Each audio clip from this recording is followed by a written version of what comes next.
begin the current Daf, Mesech the Succah Daf, begin on the bottom of the base, 6 lines up in the bottom of the Yomim. The Gemara continued the discussion from the previous Daf that we said a statement that said a few times in Shas, shiur and chatzitzin and machitzin halacha l'moshe mesina.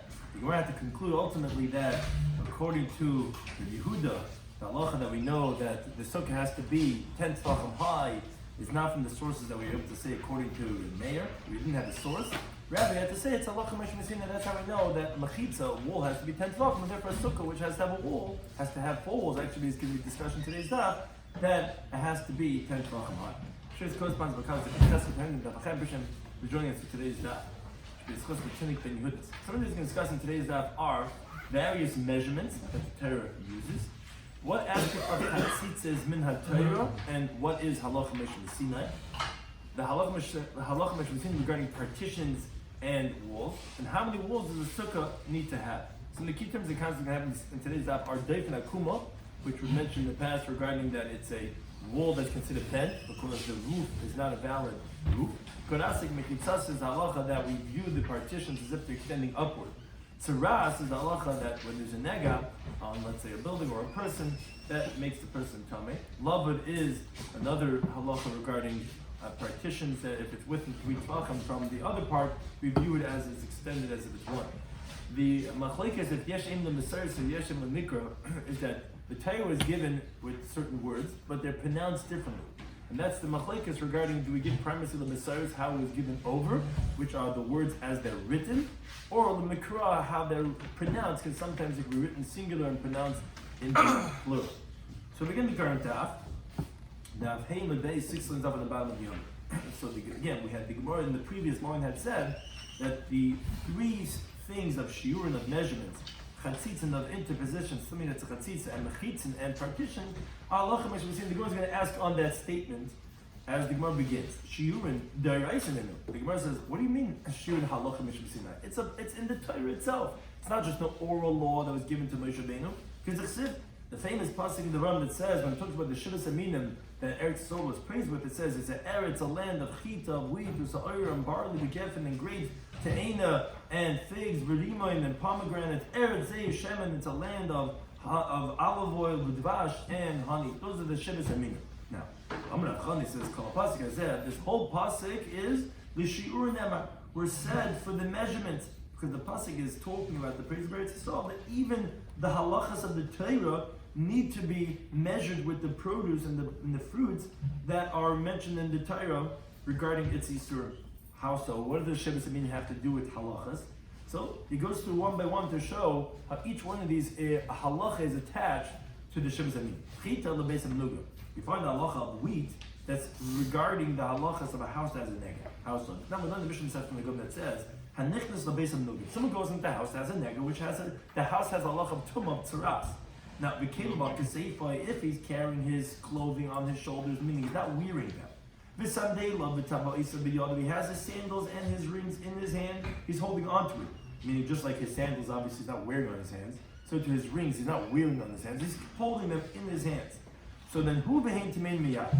Him and the clothing become tamei right away, without a delay, like it says in Pasuk Miyukra. It says, whoever comes to the house that has a neck is going to become tamei. And all these items are ba'al habayis that all came into the house. Now the difference is, but look at the top of Avim and Aleph. But let's say how you lavish came. If he was wearing his clothing, then they're called begadav. They're called his garments. And let's say his sandals are on his feet, and his rings are on his fingers, then the halach is different. Who tamei miyad? He becomes tamei right away because he's not ba'al habayis. He came into the house, becomes tamei.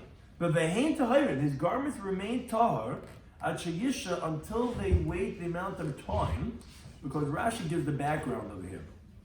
Pasuk says in Yikri Yudal, v'ha'oichel b'bayis yichabes. If someone eats in the house that has a nega, he's going to have to wash his garments. Now the Bryce in Torah kind of expounds, well, I would only know the halach of the pasuk applies if he's eating and he's sleeping, like the pasuk talks about laying and eating.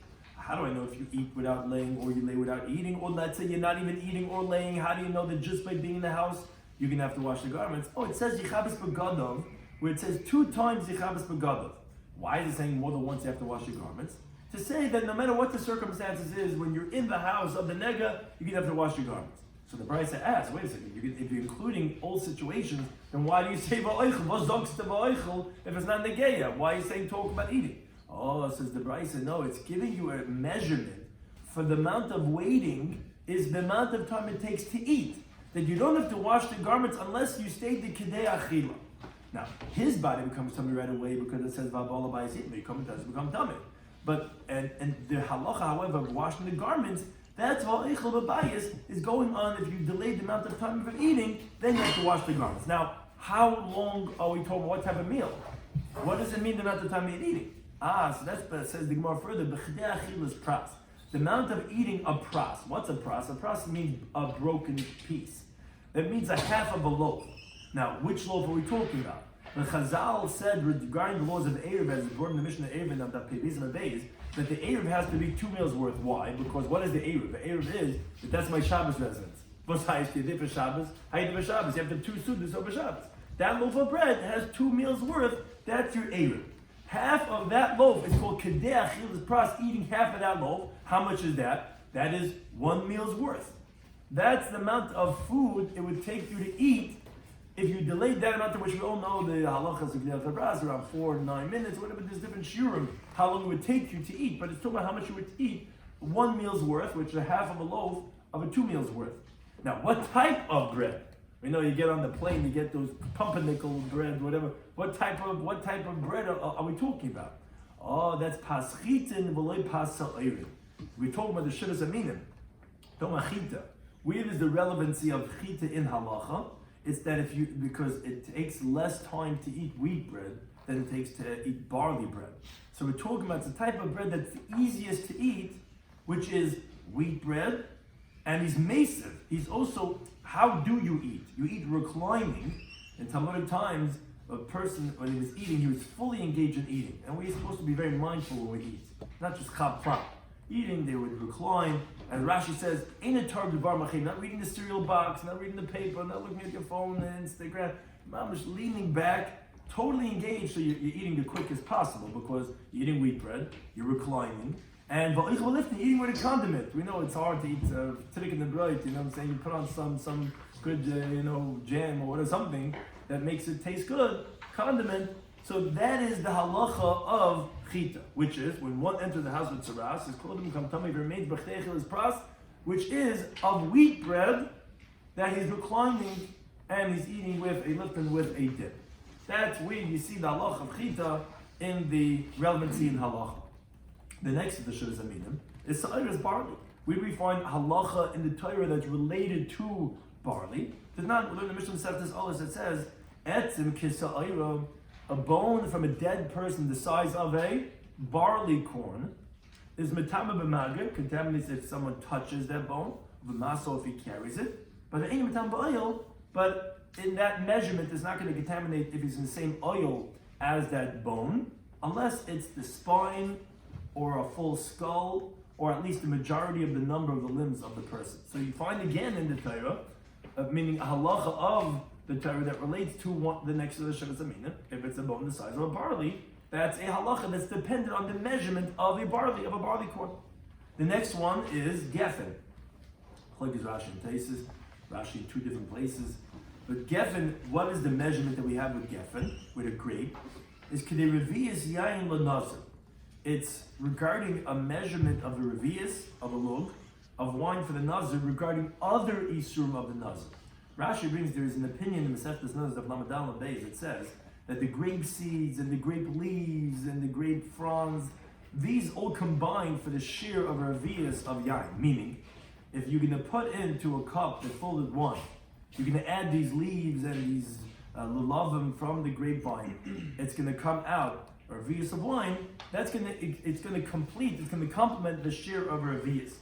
And what's the significance? Meaning, you're saying you're measuring these lulavim with wine, because Rashi explained you cannot compare someone that's evaluating a cup filled with water to filling up with wine. Meaning why? Wine is thick. It's not so quick to come out. Rather, what happens is it's like you fill up the becha, you see that it holds a little bit there on the top, more than water. Water is more thin, it will spill over quicker. So we're saying that when we're talking about the leaves of the grapes, that those things are going to combine for the shiur revius. How are you measuring those things? Because it's called displacement. What happens is how you measure solids. You can put into a cup and you see how much water it displaces. That's how you know it's going to be a shiur of a revius, because we're talking about it's going to supplement. Let's say you drank 3/4 of a revius of wine, so he's a nazir, and the nazir not allowed to drink wine. He's going to get punished only with revius, but he didn't have. But he had also the grape leaves and he had the grape seeds, and those things combined. But how you saying if it's we're talking about solids and liquids? The way you do it is you put the solid in the liquid. You see how much liquid it displaces. That's going to be adding for that shiur.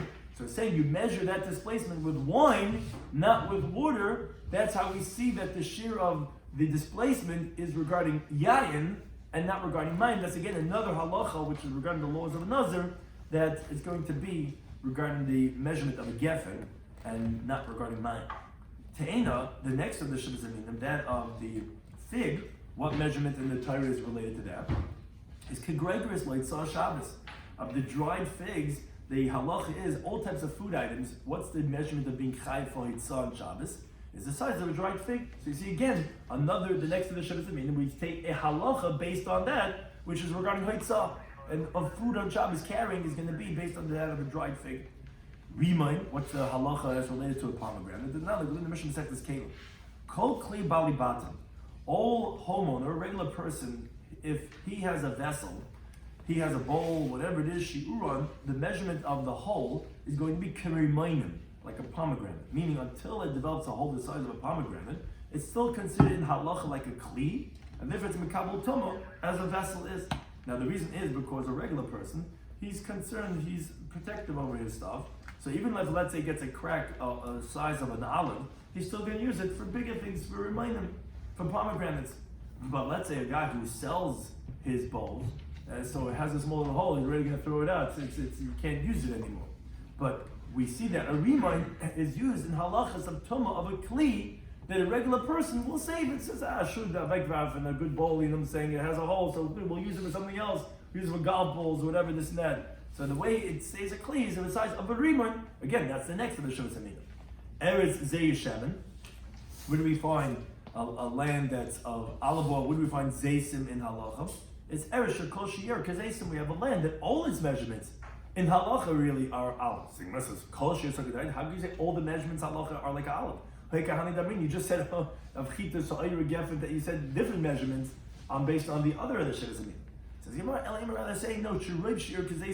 Most of the measurements in halacha are like the size of an olive, like we find regarding a dead person, or nevela, or the issur of eating forbidden fats, or blood, or pigul, or nicer, or tummy, giranasha. All these, when we're talking about eating the issur, they're all measured to shiur kazayas. So most halachas are actually dependent on the shiur kazayas. And what's the last of the Shabbos Aminim? Devash. Rashi says all sweet things are called devash, and dates are a type of a sweet thing. So that's why we consider devash as referring to dates. Is kikisevas hagasa, like a large date, but Yom Kippur and Yom Kippur. Whereas we finished the previous mesechta of Yoma, it doesn't say any issur of eating on Yom Kippur. It just says ashalei sauna. The person who's not going to be afflicted is going to be punished. Now, what that means to say is anything that calms a person down removes him from Inoy. Chazal knew that what calms a person down when he's fasting is going to be that size of a large date, and therefore that's where we find again the last of the Shabbos Aminim, a halacha relating to the Shabbos Aminim. So basically, the Gemara says, so what are you telling me? That shiurin measurements, let's say it's the pasuk in the Torah, Eretz Chita, it says all the Shabbos Aminim, and we see that these shiurim are in the Torah.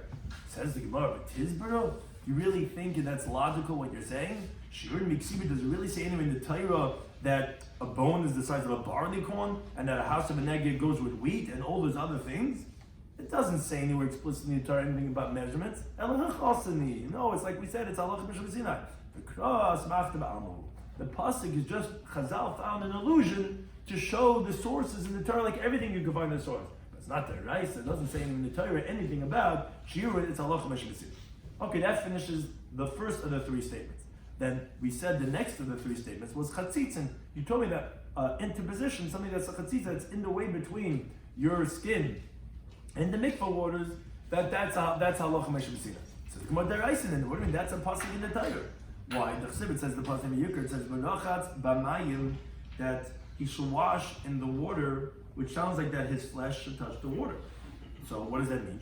That nothing should be in the way between his skin and the water. It says it's to wash in the water. So wait till it's a pasuk in the Torah. Says the Gemara, no, you're right. The halachas of mechitza are mentioned in the Torah. So what do you need the halacha meshubesina of chatzitza for? It's l'sayrei, for his hair. Rabbi Shloimy says, nima achas shiur, if you have one hair that's knotted, and a person is particular about it, doesn't want his hair to be knotted, chaytzetzes, that's going to be chatzitza, because you could get very tight knot, and the water's not going to get into the knot. And the Gemara tells us later on that we were geyser on, even though it's only one hair, it's a miut, but a person's makbid about it, and therefore that's going to be chatzitza. Shalish in chaytzetzes. If it's 3 hairs, that's not going to be chatzitza, because the hair is very hard, and it's very hard to tie 3 hairs together. So even if you have 3 hairs knotted, the water's going to get in. So that's not a chatzitza. Shtayim any day, but 2 hairs I don't really know. He says 1 hair for sure it's chatzitza, 3 hairs is not going to be chatzitza. But 2 hairs, he says, Rabbi Shloimy, I don't know. But one thing is that chatzitza, we knew we're going to get a person's skin in the water. But here, we would have thought that's not considered part of your body. And therefore, that's not going to have the halachas of chatzitza. That's what we're saying. The halacha Meshubesina is teaching us that even here is going to have the halachas of chatzitza. The water has to get into the hair too. Has to touch all the surface of the hair too. Which we say again, 3 is not, because it's not. The water's going to get to it. 2 he wasn't sure, but 1 for sure is going to be chatzitza if it's not. So what do you mean? Sari namidar. What do you mean? Even here is also considered as a halacha. As written in the Torah, because the pasuk says, "Berachatz es b'sar b'mayim." He's going to wash his flesh in the water. Now, es is an extra word. Just say "Berachatz b'sar b'mayim." What's es? So es always means hatafel. What's secondary? In this case, l'b'sari, to his flesh, should also be in the water. Mind you, what's secondary to his skin? Is sari, is his hair. So you see, the pasuk is telling you explicitly the halacha of chatzitza regarding the hair too. Says Gemara, you're right. We knew that actually. The Torah is talking about chatzitza in here too. So kiyal sahil, what's halacha Meshubesina coming to teach us? Look at Rabbi Yitzchak for a different halacha. Rabbi Yitzchak, like he says, meaning still regarding the chatzitza, but regarding something else. Says the Gemara Amud Beis, Devad Torah, according to biblical law, meaning the halacha Meshubesina is telling us as follows. Meaning we know this chatzitza, but we wouldn't have known how to qualify the category of chatzitza, because the halacha Meshubesina is telling us rubai. If it's the majority of his hair that's dirty with mud, or let's say each hair is knotted 1 by 1, so again, and then the water's not going to get into each one of those hairs. So I don't know, maybe make dreads, I don't know how they make it, but each hair is knotted, each one is going to have, and it's the majority of your hairs that are knotted, and it bothers you, that's how Allah is telling you. That only then chatzitz.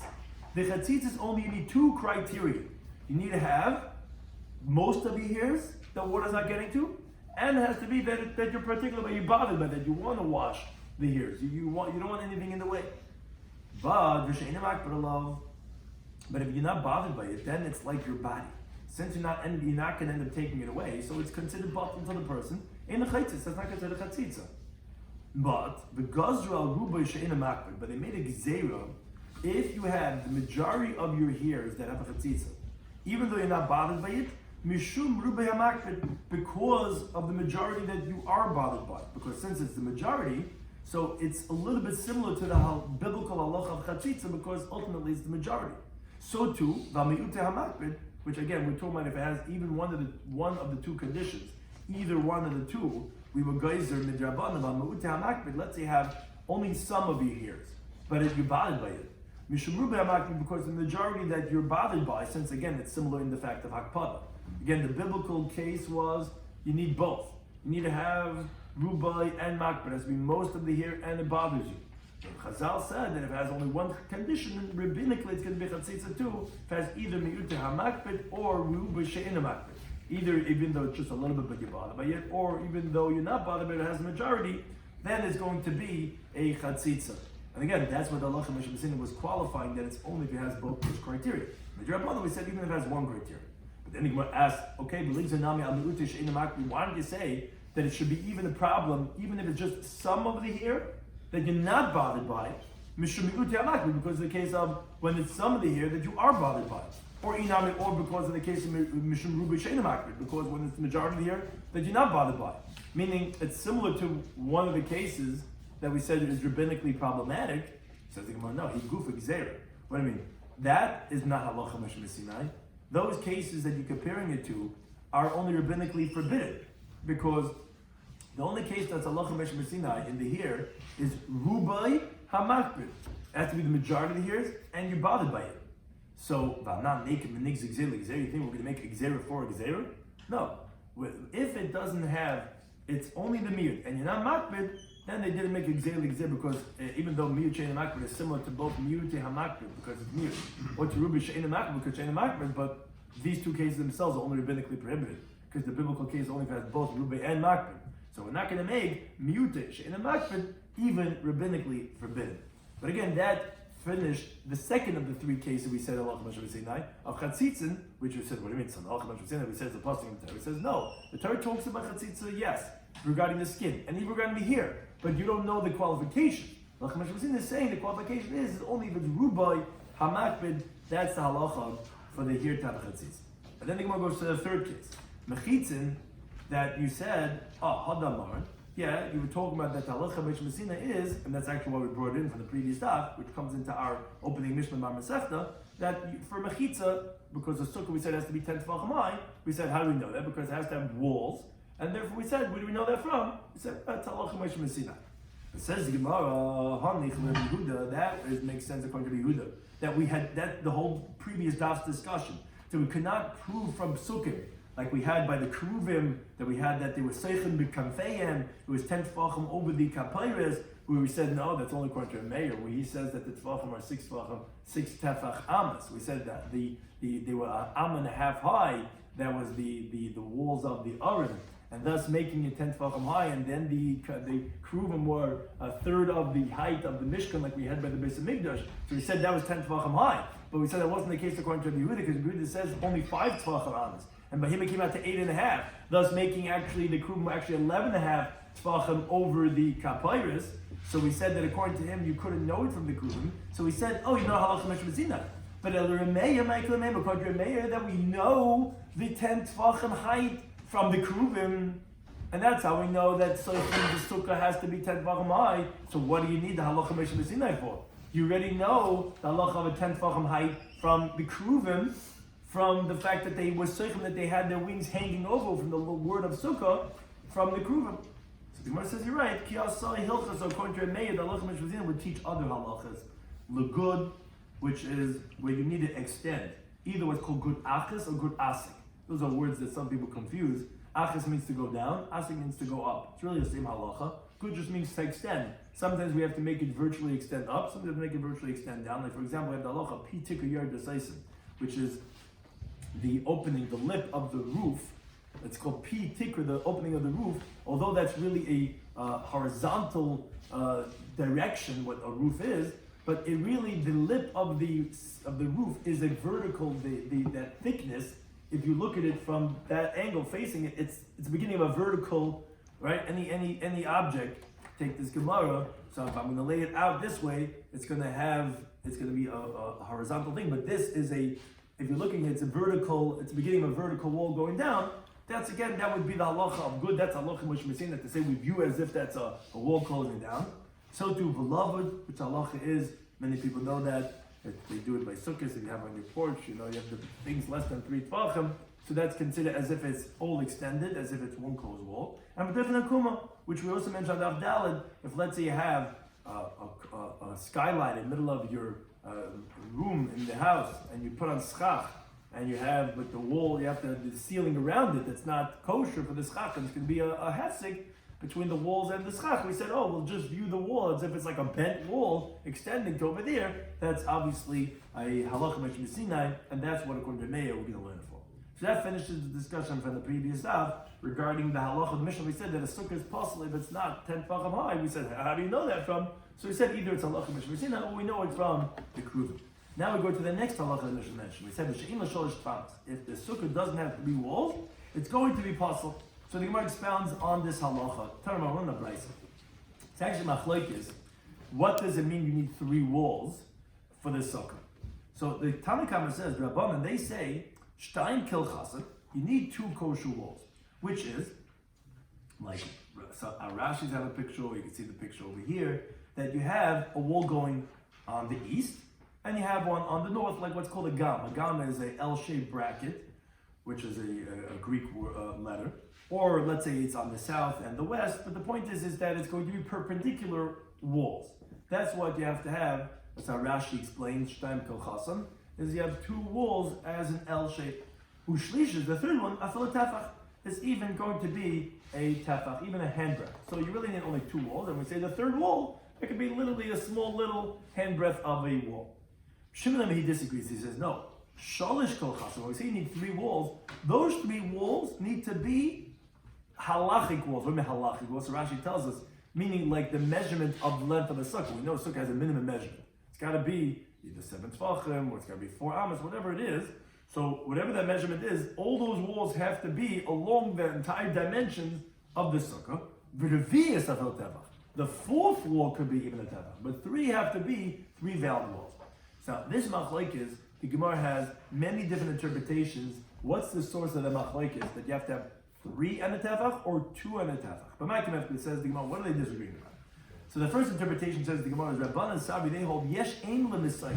Aim means like the mother, which is like the motherland. The mother is the primary. What's the primary?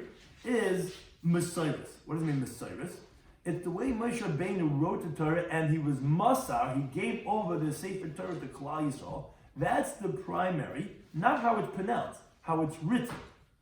Shimon Savi, he holds no yesh im lemikra. The primary is how it's read, not how it's written. So as the Gemara explains, Rabban Savi, the hold yesh im lemikra. The primary is how it's written. Now, if you look at the words, as the Gemara is going to quote it, and as Rashi brings the psukim, there's 3 different psukim that talk about the halachas of sukkah. It says basukkos teishvu, it says bas yeshvu basukkos, and it says ki basukkos hoishavti. Now, as you see the spelling in the Gemara, one of them is malay, which means it's written with a vav, which is plural, and 2 of them are chaser without a vav, which means singular. So if you count them up, you have singular, singular, plural. Harekan arba. So if you count up 1 plus 1 plus 2, makes for a number of 4. So you have the number 4. Now, dal chav l'gufay, but you still have to take away the first one for the mitzvah of sukkah itself, which is you cannot expound the first one to tell you a halacha because it's just telling you the mitzvah itself that you need to have a sukkah. So pashut cluster, so you're remaining with 3. Oh, what are you talking about 3? You're talking about the amount of walls. To tell you, shtayim kil chasam, 2 have to be halachically according to the measurement of the sukkah. Vasoi hilchasa, and halacha that tells us halacha Moshe Sinai that's also coming to tell us the halacha regarding walls. That comes along v'garas or l'shlishas, and that diminishes the 3rd wall of the sukkah to say that it's going to be enough, to say that it can be a handbreadth. That's how you know, according to Rabbanan, that you need 2 walls and a tefach, because again they hold yesh im lemisiris, how it's written, which is 4. You minus the first one for the mitzvah sukkah itself, then you remain with 3, which because you have 2 plus 1, and we say that the Lav Shina says that the 3rd wall could be even just a tefach. But Reb Shimon Tzadi hold yesh im lemikra. The primary is how you pronounce it. So therefore, we pronounce, although it's written singular, we pronounce basukos, basukos, basukos, as if it was written with a vav. It's not, but we pronounce it in the plural, not basukas, basukos. We pronounce it plural. Oh, so let's do the math. 2 plus 2 plus 2 is, Harikat Shesh is 6. But still says the Dal Chad Kal Gufa. You have to take away 1 pasuk. You can't darshan it for the amount of walls. You need it to, the extra ones, why you say it again, the basukas, you're saying something about Vidrasha.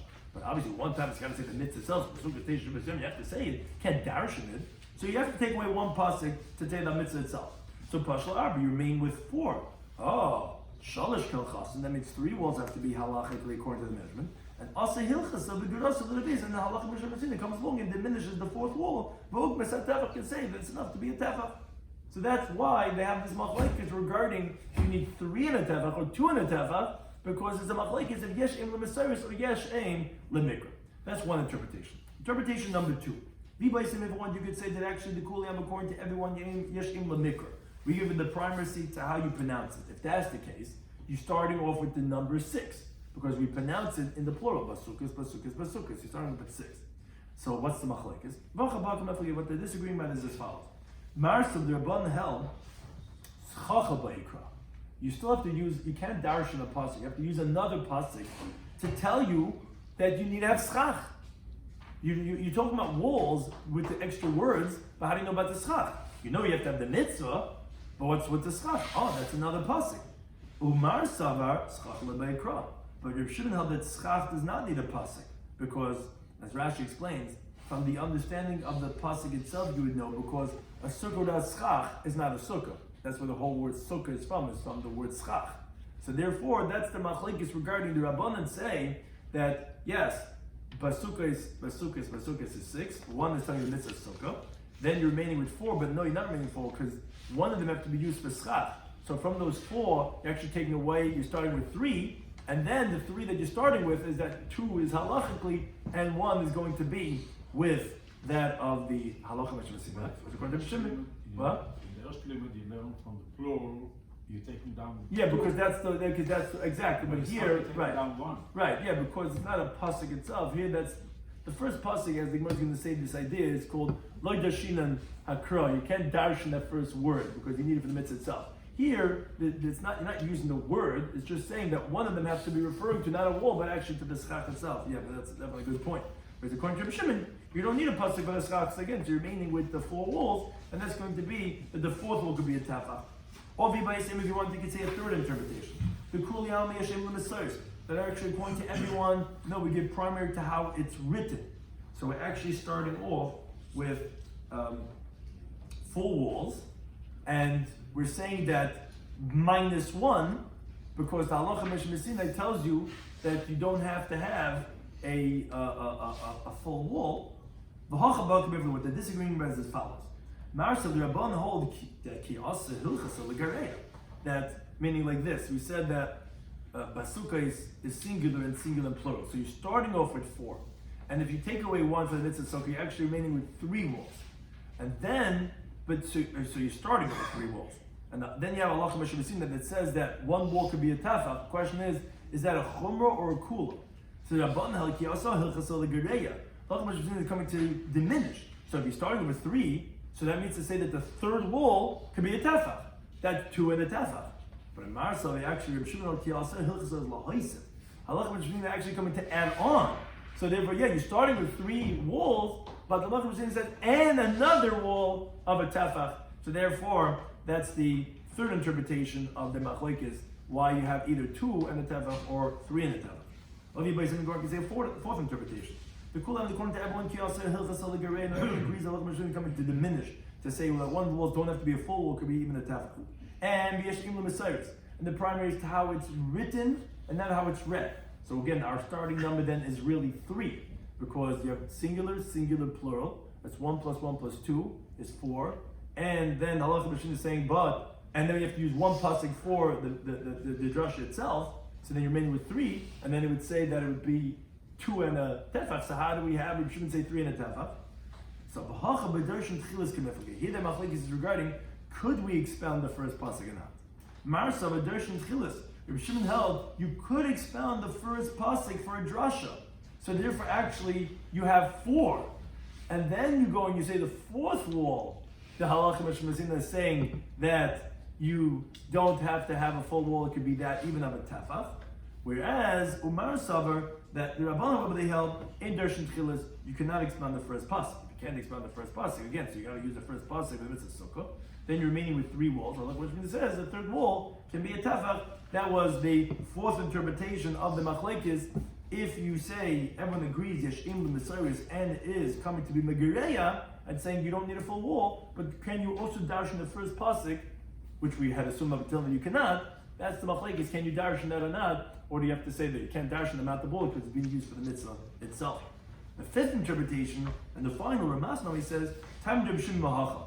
The reasoning of Rabbi Shimon that he holds that you have to have 4 walls is just that the 4th wall could be a tefach. Not like Rabbanan hold that you could have 3 walls, meaning and that the 3rd wall is a tefach, is because the pasuk in Yeshaya says the Sukkah tia letel yomim mechayer. The sukkah should be shade for the day from the heat. Ulamachase, ulamister, mizer, and mutter, and protection, and the covering from the rain and from the elements.